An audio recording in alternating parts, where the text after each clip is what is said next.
right, we are still doing a series on quadratic functions, and we're talking about trinomials here where our a value is 1, which means the number in front of the value squared is just a 1 here. So this is how these all work.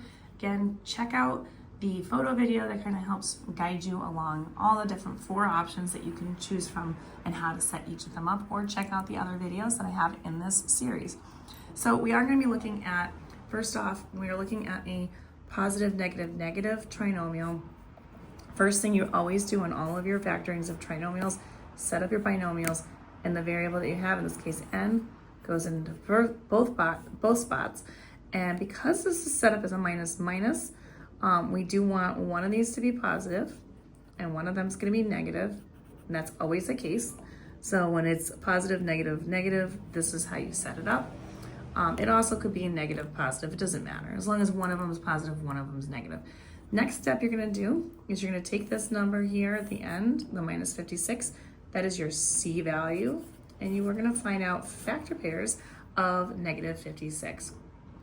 So the first thing I always start with is the 1 in itself. So 1 and negative 56, but I also have a negative 1 and a positive 56. These do matter.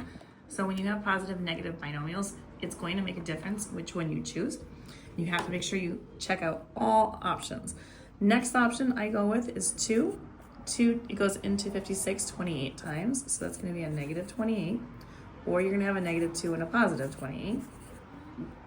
Our next option is 4 and 14. So 4 and a negative 14, or a negative 4 and a positive 14. And then our last option is a 7 and a negative 8, or a negative 7 and a positive 8. So those are our options to choose from, and we are looking for the option set that when we add them together gets me that middle number, which is b. It's our b value, and that's negative 1. So in a case like this, you want your bigger number for absolute value wise is the one that's going to be the negative 1. So if I'm looking at all my options, the only one that has a difference of 1 are these two numbers right here, and it has to be the 8 being the negative, because then it's going to stay negative. When I add them together, the negative 8 is going to make sure that that difference is negative. So that means that the 7 is going to be positive, the 8 is going to be negative.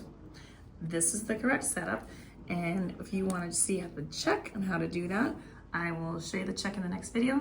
Don't forget to like, share, follow for more, and make sure you follow me on Instagram, TikTok, and YouTube at YouWantAlgebra. These are all located in the quadratic functions section.